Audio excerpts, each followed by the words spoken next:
सरकार के खिलाफ मोर्चा बंद हुआ विपक्ष। जम्मू के विपक्षी दलों का धरना हुआ शुरू। सरकार की नीतियों का कर रहे विरोध।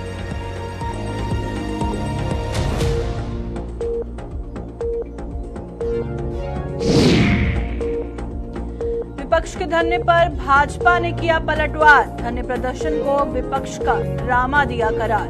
विपक्षी को उसके कार्यकाल के याद कराए हालात।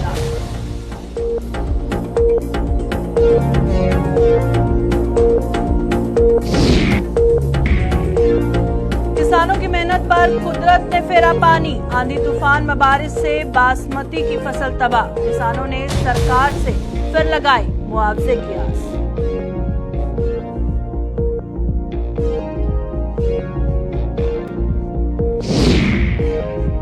शिक्षा विभाग की कार्यप्रणाली पर फिर उठे सवाल। सरकारी स्कूलों में टीचरों की कमी नहीं हो रही दूर। सांगला सुरनकोट हाई स्कूल के बच्चे उतरे सड़कों पर।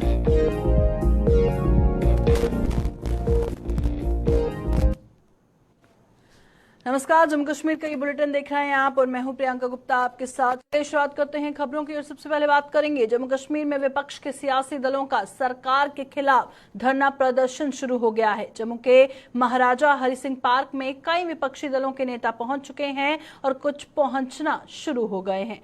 कांग्रेस, नेशनल कॉन्फ्रेंस और पीडीपी सहित कई अन्य विपक्षी दल सरकार के खिलाफ मोर्चा खोल चुके हैं। हालांकि कुछ राजनीतिक दल ऐसे भी हैं जिन्हें इसके लिए न्योता नहीं दिया गया है। तो सीधा तौर पर तस्वीरें इस वक्त आप जम्मू के महाराजा हरि सिंह पार्क से देख रहे हैं, जहां पर कई विपक्षी दलों के नेता पहुंच चुके हैं और कुछ फिलहाल पहुंच रहे हैं। पर कुछ राजनीतिक दल ऐसे भी बताए जा रहे हैं जिनको इसमें न्योता नहीं दिया गया है। अब कौन कौन आए हैं, अगर कांग्रेस की बात करें या फिर नेशनल कॉन्फ्रेंस की बात करें, पीडीपी की बात करें, उसके साथ और भी विपक्षी दल पहुंचे हैं और क्या है पूरी जानकारी जानेंगे। हमारे साथ जम्मू से हमारे संवाददाता अनिल ज्वाइन कर चुके हैं। अनिल, बताइएगा इस सियासी गहमा गहमी के हवाले से क्या कुछ जानकारी है?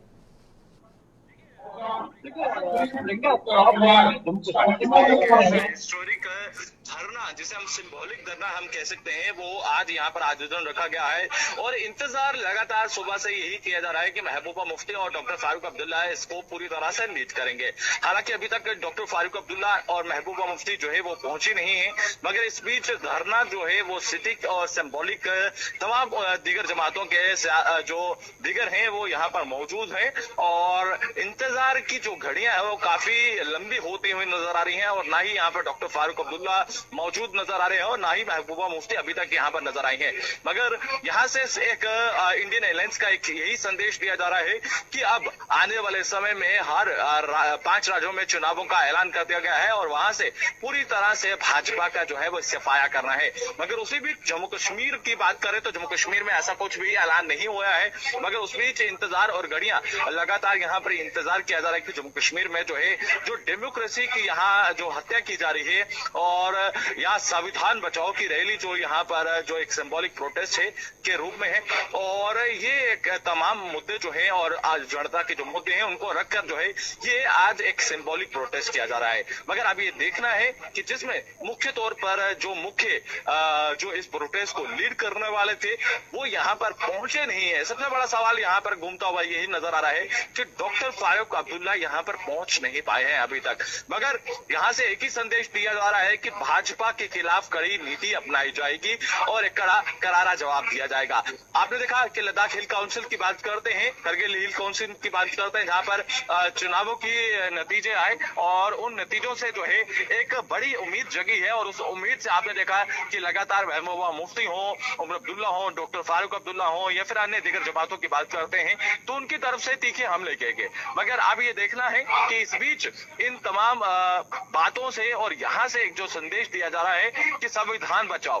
हालांकि ये कहा जा रहा है कि संविधान की हत्या की जा रही है और हनन किया जा रहा है, मगर अब ये देखना है कि ये संदेश कितना जाता है और कितना इसमें पॉजिटिव रिस्पांस आता है। हालांकि अभी तक अगर हम देखें तो कुछ ऐसा खासा असर देखने को नहीं मिला है जिसमें डॉक्टर फारूक अब्दुल्ला, महबूबा मुफ्ती मुख्य तौर पर इस सम्मेलन में पहुंच नहीं पाए हैं। अब ये देखना होगा कि सम्मेलन में क्या वो इसमें भाग ले पाएंगे या नहीं ले पाएंगे। तो यहाँ पर पर सुई अभी अटकती हुई नजर आ रही है। तस्वीरें मैं आपको दिखाऊंगा, हमारे वीडियो जर्नलिस्ट दीपक जी से कहेंगे कि वो तस्वीरें दिखाएं और अपने अभिभाषण में इस समय जम्मू कश्मीर की ऑल इंडिया कांग्रेस की बात करते हैं। वर्किंग प्रेसिडेंट रमन भल्ला जो है वो इस समय अभिभाषण दे रहे हैं, तो मैं चाहूंगा कि वो भाषण जो है वो जरूर हमारे दर्शकों तक पहुंच पाए, क्योंकि ये बेहद खास ये तमाम वो मुख्य चेहरे हैं जो इस वक्त स्क्रीन पर तस्वीरें आप देख रहे हैं कि इस वक्त जो तस्वीरें पहुंच आ रहा हूँ ये साफ तस्वीरें हैं। एक ऐलान यहाँ से किया जा रहा है,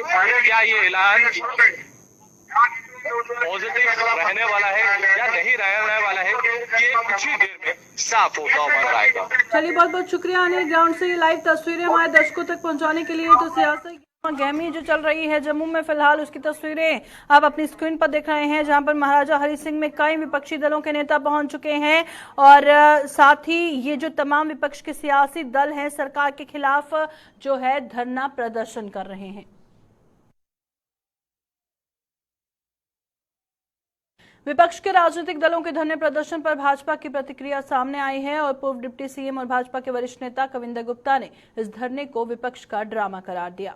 कविंदर गुप्ता के मुताबिक विपक्ष को ये याद रखना चाहिए कि उनके दौर में आतंकवाद चरम पर था और मौजूदा सरकार के दौर में इन हालात में कितना सुधार हुआ है। हमारे संवाददाता अनिल शर्मा ने कविंदर गुप्ता से खास बातचीत की, क्या कुछ कहा उन्होंने, आइए आपको बताते हैं। इस वक्त हमारे साथ बातचीत करने के लिए जम्मू कश्मीर के पूर्व डिप्टी सीएम कविंदर गुप्ता जी है। कविंदर जी, बहुत बहुत स्वागत है एक्सक्लूसिव गुलिस्तान से बातचीत करने के लिए। आज अपोजिशन जो है एकजुट होकर प्रदर्शन कर रहा है, किस तरह से देखते हैं?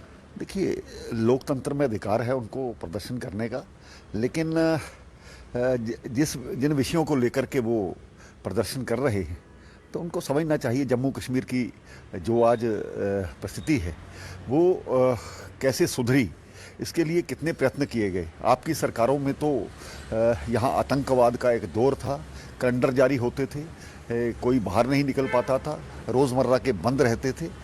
आप किसको दिखा रहे हैं? हालात सुधरे हैं। आज भी इलेक्शन कमीशन ऑफ इंडिया का बयान आया है, ठीक परिस्थितियों में इलेक्शंस करवाए जाएंगे। मुझे लगता है कि इन विषयों को बार बार छेड़ना और जहाँ जहाँ हालात ठीक थे वहाँ पर, जैसे लद्दाख में अभी इलेक्शन कराया गया है, वो अभी सभी को मान्य है।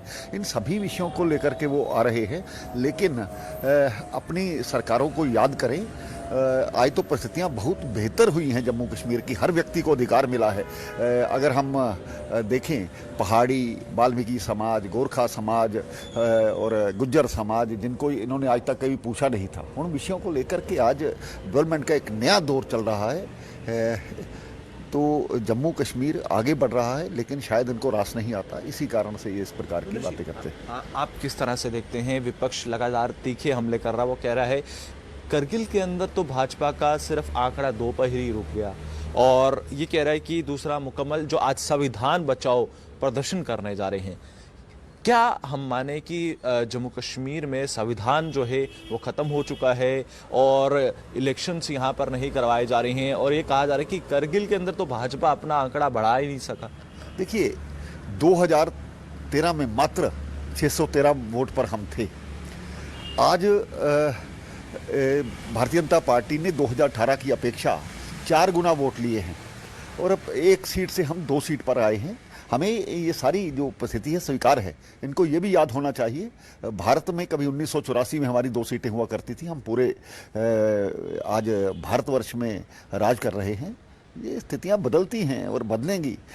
हालांकि हमारा कितना वोट बैंक है वो अच्छी तरह से जानते हैं, लेकिन हम लगातार आगे बढ़ रहे हैं। ये हमें कम से कम इस बात की संतुष्टि है कि लोग हमारे साथ जुड़े हैं। एक आखिरी सवाल, कल महबूबा मुफ्ती हो या उमर अब्दुल्ला हो, वो कह रहे हैं कि जम्मू कश्मीर में और लद्दाख में भाजपा दावा कर रही थी कि हमने डेवलपमेंट की है, अगर डेवलपमेंट होती तो ये नतीजे ना आते। इस तरह से वो तीखे हमले कल पत्रकार वार्ता में उन्होंने कई सवाल किए हैं। देखिए, वो कुछ भी कहें, जो डेवलपमेंट है वो लोगों को नजर आती है।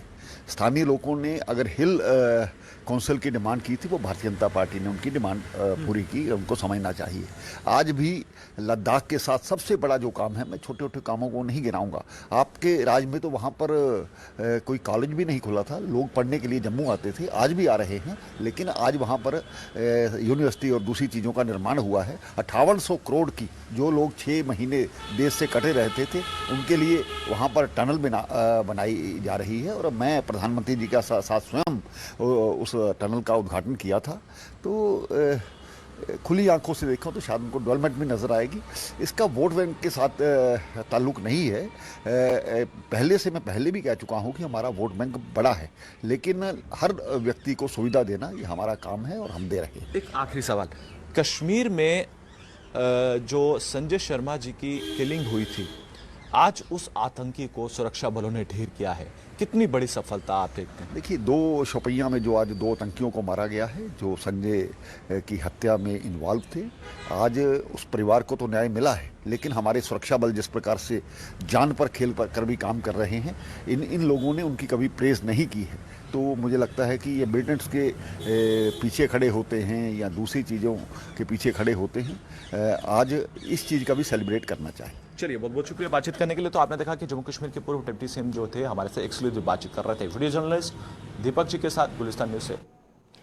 जम्मू के साथ साथ कठुआ जिले में भी किसानों की मेहनत पर एक बार फिर से पानी फिर गया है। सोमवार रात को आंधी तूफान और बारिश ने बासमती की फसल को तबाह करके रख दिया और कल तक खेतों में लहलहा रही बासमती की फसल पूरी तरह से बिक चुकी है और किसान माथा पीटने को मजबूर हैं, जिन्होंने एक बार फिर सरकार को मुआवजे की आस लगाई है।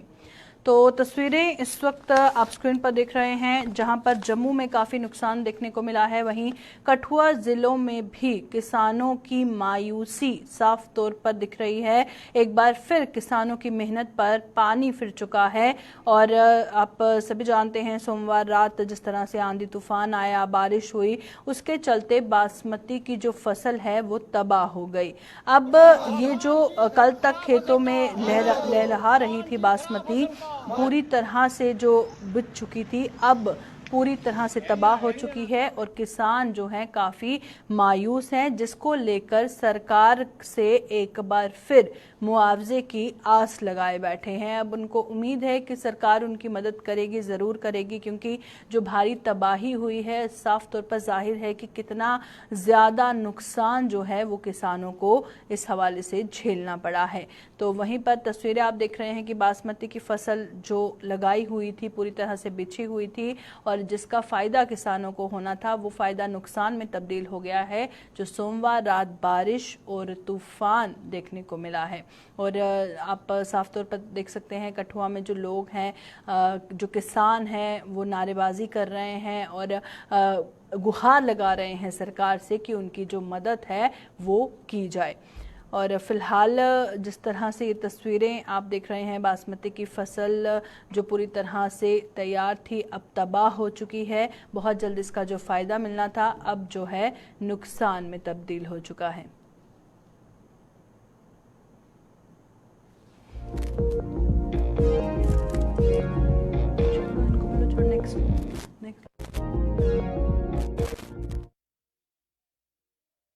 चलिए रुक करते हैं कठुआ का। हमारे साथ हमारे संवाददाता रंजीव ज्वाइन कर चुके हैं। रंजीव, बताइएगा, किसान काफी परेशान नजर आ रहे हैं, सरकार से क्या उम्मीद लगाए बैठे हैं?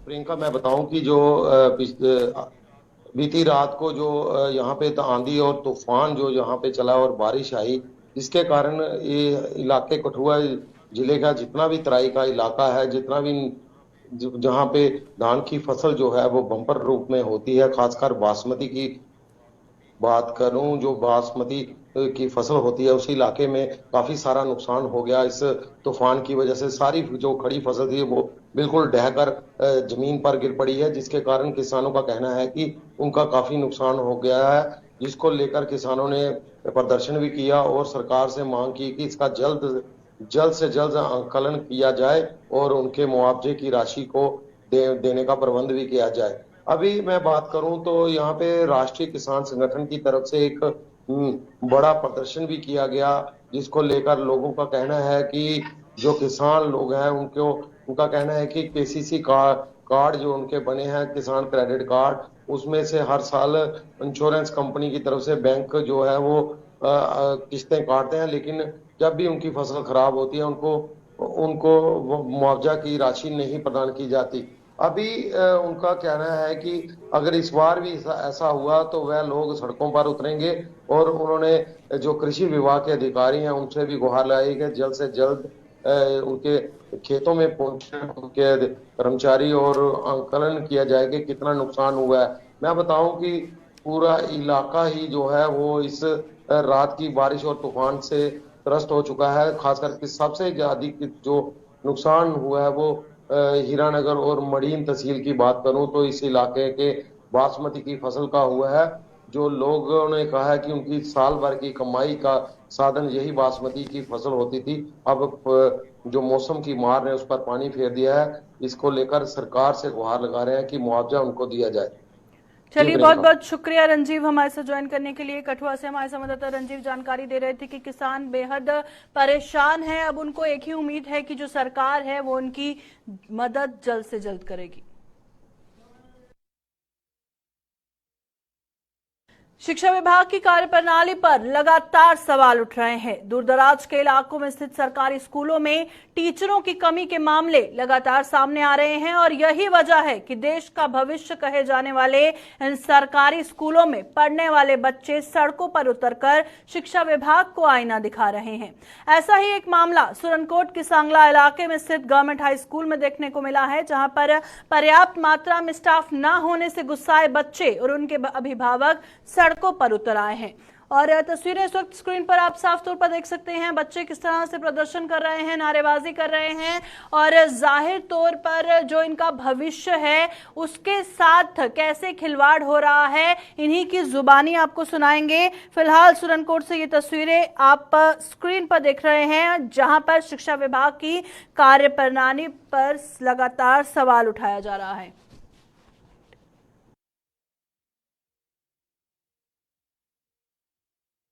उसके बाद गलत है। हाई स्कूल सांगला जो हम हाई स्कूल की हाई सेकेंडरी की साइंस के टीचर से महरूम है, क्योंकि ये गरीब बच्चे हैं। ना जिला कमिश्नर, मैं कहता हूँ जिला कमिश्नर पुंछ से और डीडीसी साहिबा से।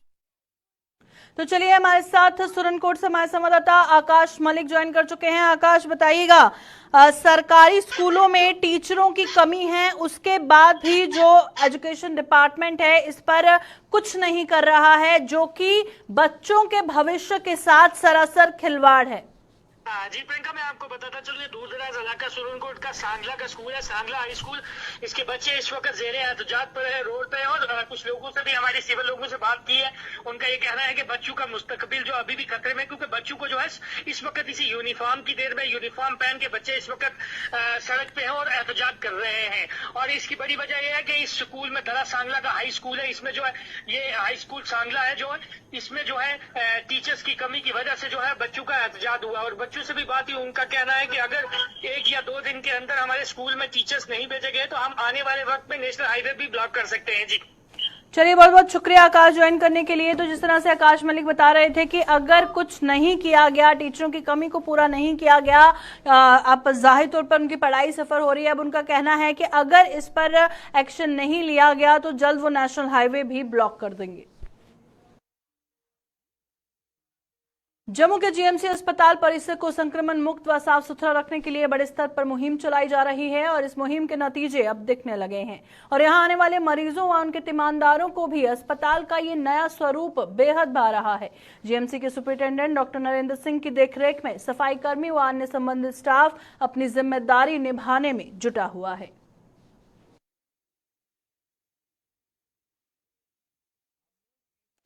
एक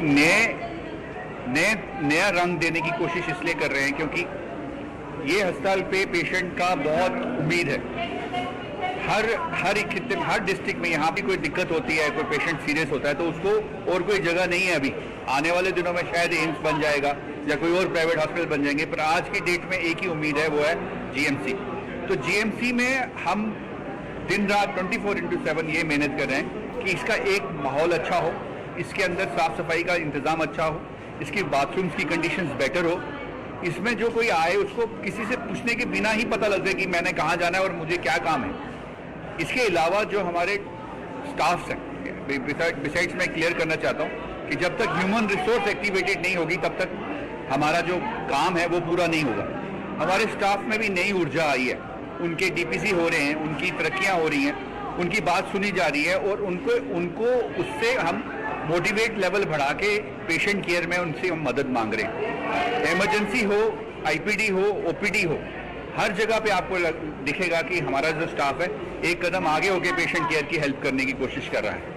इसके अलावा ये सुपर स्पेशलिटी हॉस्पिटल भी है और हॉस्पिटल के साथ साथ में सुपर स्पेशलिटी इमरजेंसी भी है, तो जो हमारी डॉक्टरों की टीम है उनमें भी नई ऊर्जा भरी गई है। तो एक चार तरफा चेंज जो है वो दिख रहा है।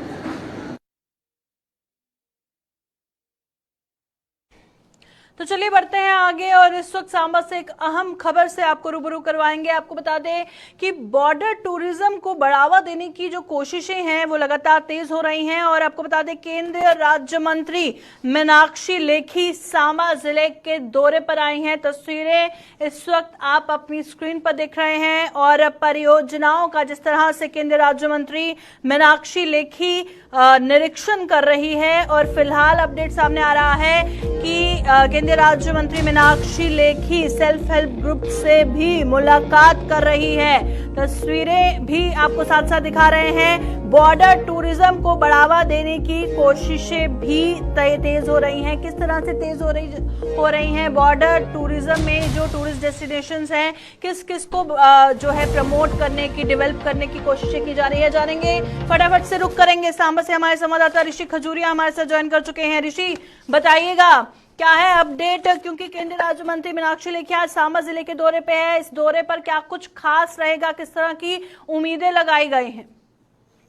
देखिए, बिल्कुल केंद्रीय मंत्री मीनाक्षी लेखी जी 2 दिन के लिए जो है वो जम्मू कश्मीर के दौरे पर पहुंची और कल भी उन्होंने जिला सांबा का दौरा किया और अंतर्राष्ट्रीय सीमा के इलाके में पहुंची। यहाँ बाबा चामनियाल जी का देवस्थान है, 0 लाइन पर स्थित बाबा चामनियाल जी का जो देवस्थान रामगढ़ सेक्टर में है, वहीं पर पहुंची। उन्होंने वहां पर जो है वो माथा भी टेका। उसके बाद जो तमाम प्राचीन धरोहरें हैं उसका उन्होंने जायजा लिया और तमाम अधिकारी, चाहे वो जम्मू कश्मीर प्रशासन इंतजामिया के अधिकारी हो या फिर जिला प्रशासन सांबा के अधिकारी हो, वो यहाँ पर साथ मौके पर पहुंचे और एक रिपोर्ट तैयार की गई है कि किस तरह से बॉर्डर टूरिज्म को बढ़ाया जा सकता है, किस तरह से बॉर्डर टूरिज्म को लेकर और ज्यादा विकास किया जा सकता है। क्योंकि उन्होंने अपने संबोधन में भी वहां पर ये कहा कि जो पीएम मोदी का उद्देश्य है वो ये है कि बॉर्डर टूरिज्म को बढ़ावा देना और एक बड़े लेवल पर उसे डेवलप करना। उसी को लेकर रिपोर्ट जो वो बनाई गई है और एक रिपोर्ट तैयार करके जो है वो केंद्र में सौंपी जाएगी। जिस तरह से लगातार आपने पहले भी देखा कि कई केंद्रीय मंत्री यहाँ पर आते हैं और वो यहाँ से एक रिपोर्ट जो वो मसौदा तैयार कर केंद्र में लेकर जाते हैं और अब देखना है कि किस तरह से काम इसके ऊपर किया जाता है। लेकिन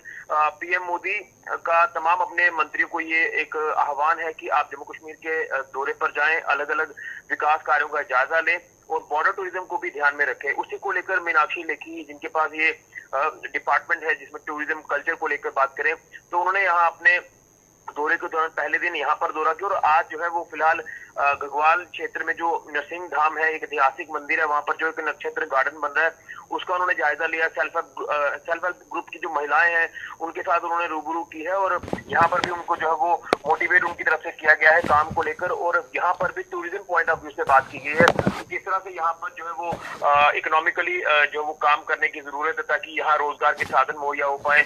बॉर्डर टूरिज्म के साथ साथ जो शहरी विकास को लेकर बात करें, टूरिज्म को लेकर बात करें, तो किस तरह से इसे बढ़ावा दिया जाता है, डेवलप किया जा सकता है, इसी को लेकर आज भी यहाँ पर लगातार वो दौरा कर रही हैं और यहाँ से भी एक रिपोर्ट तैयार की जाएगी। तो चलिए, बहुत बहुत शुक्रिया ऋषि ज्वाइन करने के लिए। ऋषि खजूरिया हमारे संवाददाता सांबा से ज्वाइन किए हुए थे और जिस तरह से वो जानकारी दे रहे थे, केंद्रीय राज्य मंत्री मीनाक्षी लेखी वहां पहुंची है।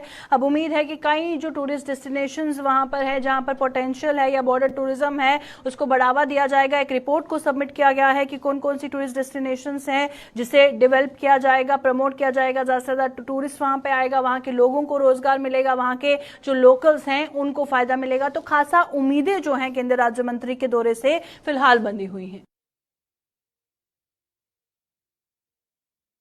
सुचेतगढ़ का गांव अब्दुलिया में बाबा रतन साहिब की याद में हर साल की तरह इस बार भी दंगल का आयोजन किया गया है, जिसमें स्थानीय पहलवानों के साथ साथ बाहरी राज्यों के पहलवानों ने भी भाग लिया। पहली माली के लिए आरिसपुरा के काका पहलवान और जम्मू कश्मीर पुलिस के पहलवान हमाम के मुकाबला हुआ, जिसमें काका पहलवान ने हमाम को चारों खाने चित कर दिए। वहीं पर आरिसपुरा के सेठी पहलवान और पंजाब के प्रिंस पहलवान के बीच दूसरी माली के लिए मुकाबला हुआ, जिसमें सेठी ने प्रिंस को करारी मात देकर ये माली अपने नाम की। और इस अवसर पर मुख्य अतिथि रूप में मौजूद पूर्व मंत्री श्यामलाल चौधरी ने विजेता पहलवानों को सम्मानित किया और श्यामलाल चौधरी ने दंगल कमेटी की जमकर सराहना की और युवाओं को नशे से दूर रहकर खेलों में हिस्सा लेने का आह्वान किया। और डीडीसी सदस्य प्रोफेसर गारूराम भगत और म्युनिसिपल कमेटी आरिसपुरा के प्रधान सतपाल पप्पी भी इस मौके पर मौजूद थे।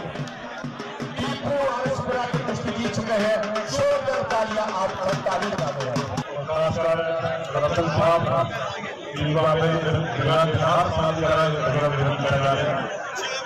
और बड़े दूर दूर तो आए पहलवान लोकल पहलवान बड़े अच्छे जंगल में है, खास साहब जो है इस जंगल कमेटी है उन्हें बहुत मान जंगल कमेटी और फिर मैं आज पूरा इस जंगल की सारी कार्रवाई